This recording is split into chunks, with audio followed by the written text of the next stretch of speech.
Hi friends, welcome to Akshara jobs zone. Friends, ఇవాళ వీడియోలో CIPET diploma కోర్సులకు సంబంధించిన ఒక అప్డేట్ రావడం జరిగిందండి. సిపెట్ డిప్లొమా కోర్సులకు జూన్ 2వ తేదీలోగా దరఖాస్తు చేసుకోవాలని సిపెట్ సంస్థ విజయవాడ అధికారి తెలపడం జరిగిందండి. 10వ తరగతి ఉత్తీర్ణులైన విద్యార్థులకు 3 ఏళ్ల కాల వ్యవధితో diploma in plastic technology, diploma in plastics mould technology, BSc విద్యార్థులకు 2 ఏళ్ల వ్యవధితో post graduate diploma in plastics processing and testing కోర్సులు అందుబాటులో ఉన్నట్లు తెలిపారు. కళాశాల ప్రాంగణంలోనే విద్యార్థులకు విడివిడిగా హాస్టల్ వసతి, ప్రభుత్వం నుంచి పూర్తి ఫీజు రియంబర్స్మెంట్ సౌకర్యం ఉంటుందన్నారు.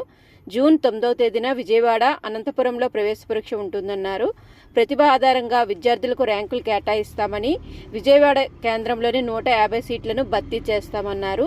ఈ కోర్సులు పూర్తి చేసిన వారికి బహుళజాతి వాటి అనుబంధ సంస్థల్లో 16,000 నుంచి 20,000 ప్రారంభ వేతనం ఉంటుందని తెలపడం జరిగిందండి. ఆన్లైన్